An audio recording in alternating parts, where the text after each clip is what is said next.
নমস্কার বন্ধুরা, আজ আমি আবারও চলে এসেছি আপনাদের জন্য আরেকটি নতুন রেসিপি নিয়ে। তো আজকে আমি বানাবো মিষ্টি আলুর রসপুলি। তো এই শীতের সিজনে পিঠেপুলি না হলে তো বাঙালির চলেই না, আর এই শীতের সময় পিঠেপুলিটা সবাই খেতেই ভালোবাসে। তো চলুন দেখি কিভাবে বানানো যায় এই পুলিটি। তো দেখুন, আমি অলরেডি দুধ জাল বসিয়েই দিয়েছি। তো এই দুধটাকে আমায় জাল করে করে ঘন করতে হবে। দেখুন অনেকটাই ঘন হয়ে গেছে, তো এটা আরও ঘন করতে হবে। এখানে আমার প্রায় 2 কিলো মতন দুধ রয়েছে। 6 চামচ চিনি আমি এখানে ইউজ করছি। আমি খুব বেশি মিষ্টি দেবো না। দেখুন আরও অনেকটা ঘন হয়ে গেছে। তো দেখুন এখানে আমি নিয়ে নিয়েছি 2 চামচ মতন আটা, 1.5 থেকে 2 চামচ হবে। এটা আমি এর মধ্যে অল্প অল্প করে দেবো, জাস্ট বাইন্ডিংয়ের জন্য। অল্প অল্প করে দেবেন, না হলে দলা বেঁধে যাবে আটার, ভালো লাগবে না। আপনারা চাইলে দিতেও পারেন, আদারওয়াইজ স্কিপ করে দিতেও পারেন। এটা কিন্তু সম্পূর্ণই অপশনাল, এটা দিতে হবে তার কোনো মানে নেই। জাস্ট আমি একটু বাইন্ডিংয়ের জন্য এটা ইউজ করছি। তো দেখুন এটা আমার হয়ে গেছে। দেখুন কড়াই থেকে ছেড়ে ছেড়ে আসছে। এই স্টেজে আমি নামিয়ে নেব। আমি আজকে পিঠেটা বানাতে পারবো না, জাস্ট এই পুরটাকে বানিয়ে রাখলাম, কালকে আপনাদেরকে পিঠেটা বানিয়ে দেখাবো। আমি একদিনে পুরো করতে পারি না, কারণ টোটাল কাজটা আমাকে করতে হয় সংসারের, সময় করে উঠতে পারি না। আর পুরটা বানানো থাকলে কি হয়, আমার সুবিধাও হয় করা। ওই জন্য আজকে পুরটা বানিয়ে রাখলাম, কালকে আমি আপনাদেরকে পিঠেটা বানিয়ে দেখাবো। গ্যাসটা অফ করে দিলাম, এটা নামিয়ে নেব। আমি আবারও আপনাদেরকে বলছি, আমি যে আটাটা ইউজ করলাম এটা কিন্তু পুরোটাই অপশনাল। আপনারা চাইলে দিতেও পারেন, আদারওয়াইজ স্কিপ করে দেবেন। কিন্তু আমি বলবো একটু আটাটা দিলে কি হবে, দেখুন বাইন্ডিংটা সুন্দর হয়েছে। এটা আমার পুরোটা ঢালা হয়ে গেছে। এবার এটা আমি রেখে দেবো, আবার কালকে আমি আপনাদের সামনে আসবো। দেখুন আমি এখানে নিয়ে নিয়েছি মিষ্টি আলু। তো এই আলুরই আমি আজকে পুলি বানাবো। আমাকে আলুগুলো সেদ্ধ করতে হবে। তো আমি এখানে গ্যাসের ওপরে জল গরম করতে বসিয়ে দিয়েছি। জলের মধ্যে আমি আলুগুলো দিয়ে দেবো। এবার আমি এটা ঢাকা দিয়ে সেদ্ধ করব। এবার আমি দেখে নেবো এটা সেদ্ধ হয়েছে কিনা। তো দেখুন মনে হচ্ছে আমার সেদ্ধ হয়ে গেছে। এ দেখুন ঢুকে যাচ্ছে চামচ। এবার আমি গ্যাসটা অফ করে দেবো। এটা সঙ্গে সঙ্গে তুলে নিতে হবে, নইলে জল ঢুকে যাবে এর মধ্যে। তো আমি একটা একটা করে সব তুলে নেব। দেখুন এগুলো গরম গরম অবস্থাতেই খোসাগুলো ছাড়াতে হবে। আমি অলরেডি ছাড়াতে লেগে গেছি। দেখুন অনেকগুলো ছাড়ানো হয়ে গেছে। এইভাবেই আমি সমস্ত খোসাগুলো ছাড়িয়ে নেব। দেখুন সবগুলোই আমার খোসা ছাড়ানো হয়ে গেছে। এবার এগুলো আমায় ম্যাশ করতে হবে।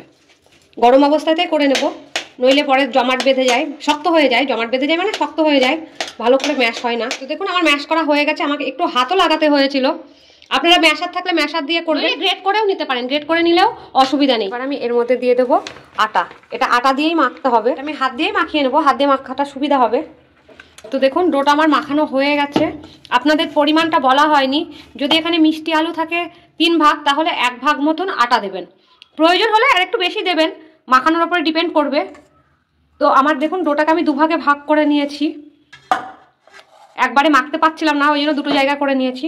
যাই হোক, এবার আমি নেক্সট প্রসেসে। এখন আমি একটা বাটি বসিয়ে দিয়েছি, আর আমায় সিরাপ বানাতে হবে। তো অনেকটাই লাগবে সিরাপ, ওই জন্য আমি এই বাটির 1 বাটি দিয়ে দিলাম চিনি, আর দিয়ে দেবো 1 বাটি জল।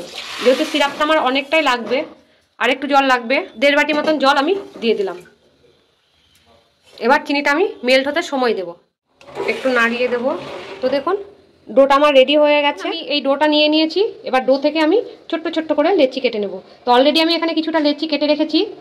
দেখুন এরকম করে ছোট্ট ছোট্ট করে কাটতে হবে, জাস্ট লুচির মতন করে লেচি কাটতে হবে। লেচিগুলো আমার সব কাটা হয়ে গেছে, আমি একটা করে বানিয়ে দেখাচ্ছি।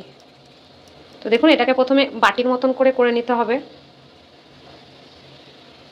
একটু আটায় হাতটা ডিপ করে নেবেন, তাহলে বানানোর সুবিধা হবে। আর এখানে আমার এই যে খোয়া ক্ষীরটা রাখা রয়েছে, তো এই খোয়া ক্ষীরটাকে আমি একটু লম্বাটে করে নেব,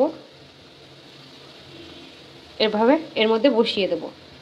এবার মুখটাকে আমি ভালো করে সিল করে দেব, মুখটা যেন ফেটে না যায়, দেখবেন ভালো করে যেন সিল হয়। তো এইভাবে আমি বানিয়ে নেব। তো আমার একটা বানানো হয়ে গেল, আমি নেক্সট আর একটা দেখিয়ে দিচ্ছি।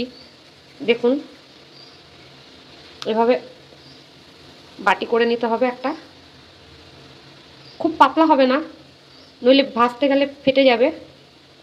দেখুন থিকনেসটা জাস্ট এরকম হবে, খুব পাতলাও নয় খুব মোটাও নয়। এটাকে আবারও একটু লম্বাটে করে নেব। এবার মুখটা আমি সিল করে দেব।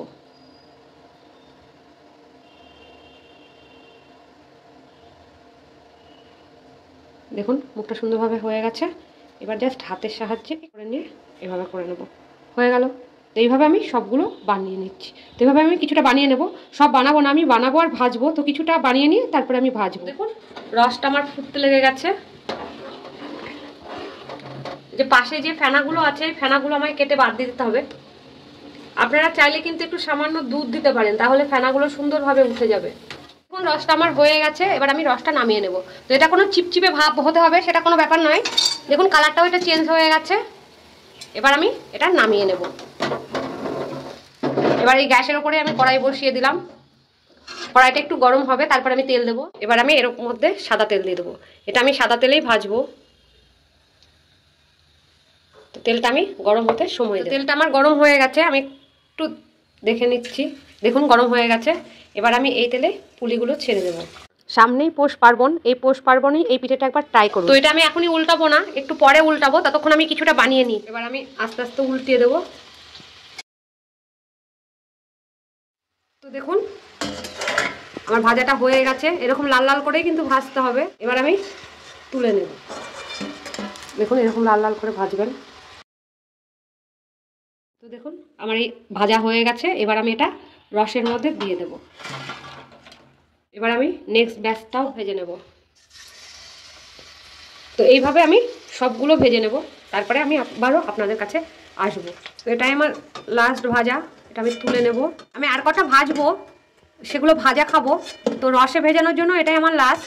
আমি রসে ভিজিয়ে দেব। তো দেখুন আমার এখানে এক বাটি হয়ে গেছে। একটু চেপে ডিপ করে দেব, রসটা ভেতরে ঢুকবে। তবে এটা আমি এখনই সার্ভ করব না, এটা আমার 2 ঘন্টা ভেজানো থাকবে। অলরেডি আমার সন্ধ্যা লেগে গেছে, আমার সন্ধ্যাও দিতে হবে। আর এটা কমপ্লিট হয়ে গেছে, সবগুলো রসে ভেজানো হয়ে গেছে। ঢাকা দিয়ে রেখে দেবো, এভাবে থাকবে। একটু ভাপ বেরোনোর জন্য রেখে দিলাম হালকা মুখটা খুলে। তো আমি 2 ঘন্টা পরে আবারও আসছি। দেখুন 2 ঘন্টা পরে আমি চলে এসেছি। ঢাকনাটা খুলে দেখে নেব। দেখুন কি সুন্দর ফুলে গেছে, রসটাও অনেকটা টেনে নিয়েছে। তো দেখুন কয়েকটা আমি আপনাদের তুলে দেখাচ্ছি। দেখুন এটা দেখতেও কতটা সুন্দর হয়েছে, আর এটা খেতে তো সুন্দর লাগে। এটা কেটে দেখাচ্ছি, এটা কতটা সফট হয়েছে বুঝতেই পাচ্ছেন। তবে এটা আরও ভেজানো থাকলে আরও সফট হবে। তো এখনও ভেজানো থাকবে আমার, এটা যত ভেজানো থাকবে তত সফট হবে। তো দেখুন শীতের দিনেও কেমন পিঁপড়ে আমার রান্নাঘরে। তো ভিডিওটা এতক্ষণ দেখার জন্য অনেক ধন্যবাদ। ভিডিওটাকে অনেক অনেক করে লাইক করুন, শেয়ার করুন, আর এই চ্যানেলটিকে সাবস্ক্রাইব করে রাখুন, যাতে আগামী ভিডিওগুলো আপনারা খুব সহজে আর তাড়াতাড়ি পেয়ে যান। আপনারা তো অনেক ধরনের পুলি খেয়েছেন, তো এই পুলিটা অন্তত একবার ট্রাই করবেন। দেখবেন এটা খেতে সত্যি খুব ভালো লাগে। আর এটা যত রসে ভিজানো থাকবে ততই কিন্তু ভালো হবে। আমি 2 ঘন্টা পরে চলে আসলাম, কিন্তু এটা আমি খেতে খেতে আমার অনেক রাত হবে, তখন আরও রস আর কি এর মধ্যে ঢুকে যাবে। তো যাই হোক, আমি আপনাদের কাছে রিকোয়েস্ট রাখছি এই পিঠেটা অন্তত একবার এই শীতের সিজনে বানান, আর খেয়ে আমাকে অবশ্যই জানাবেন এটা কেমন হয়েছে। তবে শুধু এটা রসে নয়, ভাজা খেতেও খুব ভালো লাগে। সেক্ষেত্রে আপনারা মাখবার সময় একটু চিনি দিয়ে দেবেন, তাহলে কিন্তু এটা ভাজাও খুব ভালো লাগে। আমি যেহেতু রসে দেবো ওই জন্য আর কি চিনি দিইনি মাখবার সময়। আপনারা ভাজা খেতে চাইলে অবশ্যই চিনি দেবেন।